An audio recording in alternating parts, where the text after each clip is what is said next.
ናይ ጎቦታት ግዝፈት ብደመና ተሸፊኑ ትፈልጥዎ መልክዕ ሸፊኑ ወጋጢምኩም ይፈልጥ ዶ? የመን ማለት ከምዚያ እያ። ውግእ መልክዕ ይሓቢ እዩ። ናይ ዘመናዊ ንግዲ መበሰሪት፣ ናይ ኪነ ህንፃ ጀማሪት፣ ብተፈጥሮ ዕድልቲ ጂኦግራፊያዊ አቀማምጣ ዝተዓደለት እያ ነይራ። በዓል ዕድል ከብላ ዝኽኣለ ጂኦግራፊያዊ አቀማምጣ ግና ካብ ዕድላ መከራ ኣብዝሕላ እዩ። 40 ሚልዮን ዜጋታታ ናይ ሃገሮም ጂኦግራፊያዊ ተዕደልነት ብምፅኦሎም ጣጣ ናብ ዜናቶም መሲባ ኣትይዎም ሰላሞም ካብ ዝርሕቆም 10 ዓመታት ሓሊፎም እዮም። ሕጂ ንርከቦ ቦታ ኣብ ጅቡትን የመንን ማእኸል እዩ። የመንን ጅቡትን ተደላይ ዝገብሮም ቁልፉ ቦታ እዚ እዩ። ባብ ኤል ማንዴብ ይበሃል። ኣፍሪካን ማእኸላይ ምብራቕ ሃገራት ዝጎረበተሉ ቦታ ኮይኑ ካብ ህንዲ ውቅያኖስ ናብ ቀይሕ ባሕሪ መእተዊ በሪ እዩ። ካብዚ ካብ ጅቡቲ ናብ የመን ዘሎ ርሕቀት 30 ኪሎ ሜትር ጥራሕ እዩ። እዚ ፀቢብ መስመር ናይ ዓለምና 12 ሚእታዊ ናይ ንግዲ 30 ሚእታዊ ነዳዲ ዝፀዓና መራኽባት ዓለም ዝሓልፋሉ ቦታ እዩ። ሓያላት ሃገራት ንሰከንድ ተራዕዮም ተይነቕሉ ዝከታተልዎ ወሳኒ መስመር እዩ። ናይ ምዕራብ ዓለም ሃገራት ምስ ኤስያ ንምርኻብ እዚ መስመር ምሕላፍ ግድን እዩ።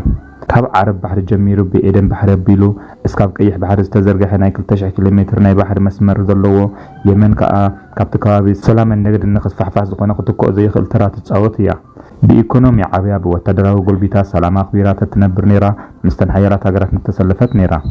ኮይኑ ግና ሃፍትን ሰላምን ጉልበትን ርሒቆማ ከባቢ ንምቁፅፃር ብዝመፁ ሃብታማት ሃገራት ንዝሓለፉ 11 ዓመታት ኣብ ዘይምልከታዊ ውግእ ኣብ ምውጋእ ትርከብ። ባብ ኤል ማንዴብ ንዓለም ሓያላት ሃገራት እንታይ ምዃኑ ንምፍላጥ ኣብ ጅቡቲ ዝሰረትዎ ወታደራዊ ሰፈራት ምስ እንዕዘብ እዩ። ጅቡቲ ድሓን ንስኻትኩም ጥራሕ ምፁ እቲ ናይ ውግእ ስፍራ ኣነ ከዳልዎ እየ ዝበለት እያ ትመስል። ዓቕሚ ኣለና ናይ ወታደራዊ ስፍራ ክንሰርሕ እንደሊ ኢና ሓያላት ሃገራት ብምሉእን እናተቐበለት በቦትኦም ኣትሒዛቶም እያ። ተመሳሳሊ መንገዲ ንኽትከይድ ትፅቢት ዝግበረላ የመን ከዓ ንመን ክትመርፅ ከም ዘለዋ ተሸጊራ እያ። ን10 ዓመታት ወታደራታ ንሞት ዜጋታታ ንስደት ነበርታ ከዓ ንኸርፋሕ ናብራ ዘብፅሖም ውግእ ሎሚ እውን ደው ምባል ኣብዩ ኣብ ምቕፃል ይርከብ። የመን መን ትቆፃፀሮ ኣብ ዝብል ዜጋታት ብዘይ ምስምዕምዖም እዚ ኩሉ መከራ ተሓልፍ ዘላ ሃገር እያ። ኣብ ናይ ዝሕሉ ውግእ ዓለም ሰሜንን ደቡብን የመን ተባሂላ ኣብ ክልተ ተኸፊላ እያ። ኣብቲ ግዜ ብኣሜሪካን ብሶቪየት ሕብረትን ዝዝወሩ እዮም ነይሮም። ሎሚ ከዓ ካብ ሳዑድን ኢራንን ሓዲአን ንምምራፅ ኣብ መንጎ ተቐቂራ ትርከብ። የመን ንምቁፅፃር ንሳዑድን ኢራንን ናይ ህልውና ጉዳይ ኮይኑ እዩ። ሳዑድን የመን ብመሬት ትዳዋ ጎረቤታ እያ። የመን ብፀላኢታ ብኢራን ቁፅፅር ተወዲቓ ዓብይ ናይ ሓደጋ ሚዛን ከም ዝኾና እያ ተኣምን። ብኻልእ ገጽ ሳዑዲ ዓረብ ናይ ዓለምና ዝበዝሐ ነዳዲ ኤክስፖርት ትገብር ሃገር እያ። ነዳዲ ኤክስፖርት ካብ እትገብረሎም መስመራት ሓደ የሆም ፔር ዝበሃል እዩ። እዚ መስመር ብኢራን ዝውነን ኮይኑ ኢራን እቲ መስመር እንተደኣ ዓፅያቶ ናይ ሳዑዲ ዓረብ ኢኮኖሚ ዓብይ ሓደጋ ክወድቆ እዩ። ስለዝኾነ እቲ መስመር ገዲፋ ብየመን ናይ ነዳጅ መተሓላለፊ ቱቦ ናይ ምዝርጋሕ ድሌት ኣለዋ። ትሕቲ መሬት ናይ ነዳዲ መሕለፊ መስመር ብምዝርጋሕ ናብ ናይ ነዳዲ ፍርያታ ምስ ናይ የመን ወደብ ምርኻብ ትደሊ እያ። ኣብ የመን ደጋፊ መንግስቲ እንተደኣ ዘይብላ ግን እቲ ሓሲባቱ ዘላ ሓሳባት ኮንቱ ኮይኑ ማለት እዩ።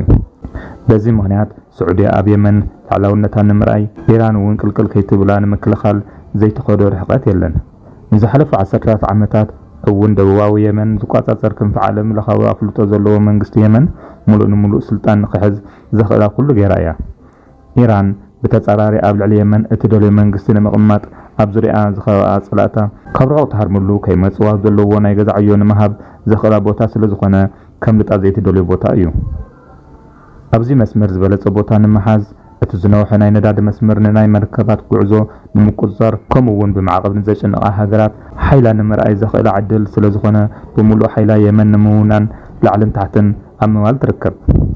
ካብዚ ብምብጋስ ብሑሴን ኣልሁቲ ዝምራሕ ናይ ሁቲ ቡድን ትሕግዝ እያ። እዚ ካብ ሓቂ ዝረሓቐ እዩ። ኢደይ የብለይን እናበለት ዋላ እኳ እንትተማጎተት ኣሜሪካ ሓዊስካ የመን ከይተዓቢ ዝደልዩ ዓበይቲ ናይ ኣውሮፓ ሃገራት ከዓ ናይ ኢራን ምንቅስቓስ እግሪ ብእግሪ ብቐረባ ይከታተልዎ እዮም። ነዚ ንምስላጥ ከዓ ንሳውዲ ደጊፎም ኣብ ጎኒ ስዑዲ እዮም ዘለዉ። ከም ኣውሮፓውያን ኣቆፃፅራ ብ2017 ከዓ ካሊእ ሳልሳይ ቡድን ናብ ናይ የመን ውግእ ተሓዊሱ እዩ። ናይ ደቡብ ናይ ስግግር ምክር ቤት ወይ ከዓ ብሕፅረተ ቃል STEC ዝበሃል። እዚ ከዓ ብዝተሓባበረ ዓረብ ኤምሬት እዩ ዝሕገዝ። እቲ ሓደ ካብ ኢራን፣ እቲ ሓደ ድማ ካብ ስዑድን ምዕራባውያንን ካልኦትን፣ እቲ ሳልሳይ ድማ ካብ UAE ድጋፍ ብምቕባል የመን ነንባዕሎም ክባልዑን ነንባዕሎም ክቐታተሉን ኣብ ምስራሕ ላዕልን ታሕትን እናበሉን ዓመታት ኣሻቒሎማ እዮም። እቲ ውግእ ካብ ዝጅምር ከም ኣውሮፓውያን ኣቆፃፅራ ካብ 2014 ጀሚሩ ብኣማኒተ ሸሓት ዝቑፀሩ የመናውያን ህይወቶም ስኢኖም እዮም። ሚልዮናት ከዓ ተሰዲዶም እዮም። ሕጂ ኣብታ ሃገር ዘለዎ 40 ሚልዮን ዜጋታት ከዓ እቶም 20 ሚልዮን ረድኤት ዘድልዮም እዮም።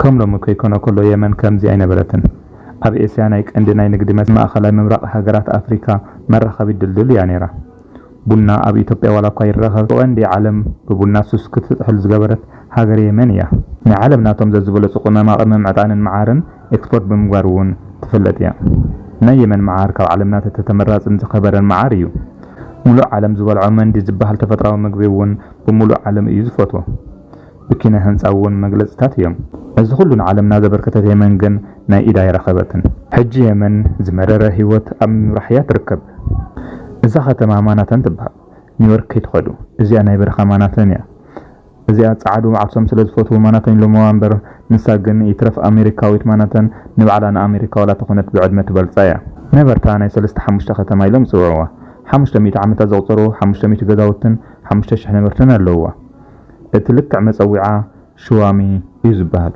ኣብ ማእኸላይ የመን ኣድሚዋ ኣብ ዝተበሃል ክልል ትርከብ እንትትኾን ኣብ ዓለምና ናይ መጀመርታ ፎቕ ዝሰርሐት ከተማ እያ ኣብ ዓለምና ቅድሚ 500 ዓመታት በዓል 11 ፎቕ ዝተሰርሐ ይትረፍ ከተማ ሃገር ዋላ የላን ዩኔስኮ ዋላ ተኾነ እዚኣማ ናይ ዓለምና ቅርሲ እዩ ብምባል እቶም ዕድመ ዝፀበቡ ፎቓታት ኣብ ቅርስነት መዝጊብዎም እዩ ኣብ ማእኸላይ ምብራቕ ናይ ስልጣነ መበገሲ ምዃኑ የመን እዩ ኮይኑ ግና ብናይ ስነ ህንፃ ተርእና ክንዲ ሽባ ዝተኣከቡ ፎቓት ኣብ ዓለምና ተራእዮም ምርካብ ከቢድ እዩ ዘመናዊ ፎቓታት ጠጠው ኢሎም ክህነፁ ሓፃዊን እምኒ ሓሸዋን ሲሚንቶን ይድልዩ እዮም እዞም እትርእይዎም ዘለኹም ን500 ዓማውቲ ኣብ ናይ የመን በረኻታት ግርማ ለቢሶም እስካብ ሕጂ ዘለዉ ናይ ሽባን ፎቓታት ግን ብጭቃ እዮም ተሰሪሖም ተኣምር ዶይኩም ዘብል እዩ ኣብ ዓረብ ሃገራት ብጭቃ ገዛ ምስራሕ ዝተለመደ ዋላ እኳ እንተኾነ 11 ህንፃታት ዘለዎም ከዓ ን500 ዓመታት ቀጢሉ ዝነበረ ናይ ጭቃ ፎቓት ግን ካብ ዝኾነ ኣይትረኽቡን ኢኹም እዛ ከተማ ንዘመናዊ ናይ ሎሚ ፎቓት መስራቲት ምዃና የመን እዩ ኣብ ምዕራብ ዓለምና ናይ መጀመርታ ሰማይ ጠቀስ ፎቓት ዝተሰርሑ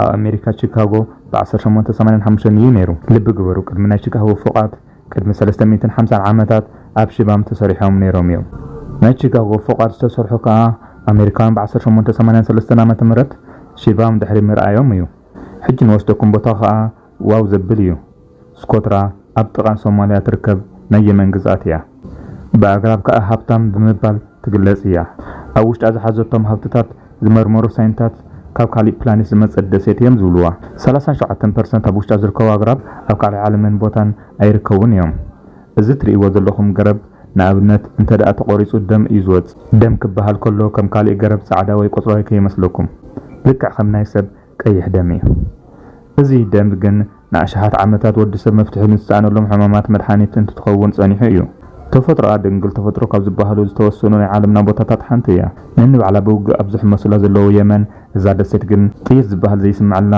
ደሴት እያ ካብ ሰብ ኣጣል ዝበዝሓላ ሰላማዊት ደሴት እያ ንበይና ተፈልያ ብምህላዋ ካብቲ ናይ ካብ ፀበባ ድሒና እያ 60,000 ነበርታ ጤል ብምፍራይን ዓሳ ብምፅማድን እዮም ህይወቶም ዝመርሑ እዛ ደሴት ኣብ ናይ ቀደም ኣክሱማዊት ኪንግደም ከም ንሓደ ግዝኣት እውን ነይራ እያ ኣክሱም ኪንግደም እስካብ የመን ግዝኣት ከም ዝነበሮ ታሪካት ይሕብሩ ኣብ ባዕቲ እታ ደሴት ብግእዝ ዝተፅሓፉ ፅሑፍ ዝተረኸቡ እንትኾኑ ኣክሱም ኪንግደም ግዝኣቱ ሰፊሕ ምንባሩ ከም ምስክርነት ዝተመዝገቡ እዮም እዛ ደሴት ብጂኦግራፊያዊ ኣቀማምጣ ምስ ሶማልያ ዋላ እኳ እንተኾነት ግን ብየመን እያ ትምራሕ ካብ የመን ናብዛ ደሴት ንምብፃሕ 350 ኪሎ ሜትር ትጓዓዝ እንትትኸውን ካብ ሶማልያ ግን 150 ኪሎ ሜትር ምስተጓዓዝካ ትርከብ ደሴት እያ ሕጂ ብፍሉይ ብዓረብ ኤምሬት ምሕደራ እትርከብ እዛ ደሴት ዓረብ ኤምሬት ከም ስትራቴጂካዊ ቦታ እያ ትሪኣ ሕጂ ከዓ ኤምሬት ሳውድን በዛ ደሴት ኣብ ተፋጠጥ ዋላ እኳ ተለዋ ኤምሬት ግን ብቐጥታ ኮነ ብተዘዋዋሪ እዛ ደሴት እስካብ ሕዚ ኣብ ቁፅራ ብምግባር ተገንፀልቲ ውድባት ብምስልጣን ከዓ ንየመን ዕንቅፋት ኮይና ትርከብ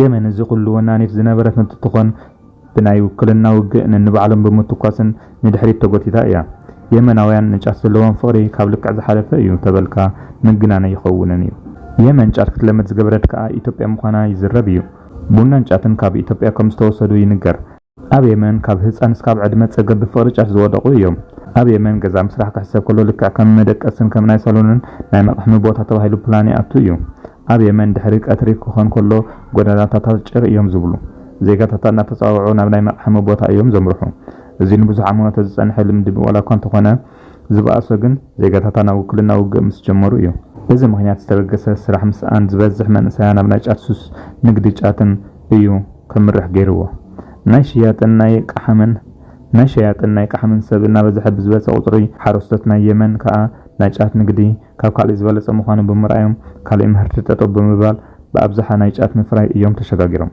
ክቡራት ተኸታተልትና ናይ ሎሚ ምድለዋትና ነዚ ይመስል። ሓቢርኩምና ስለ ዝጸናሕኩም ካብ ልቢ ነመስግን። ሰላም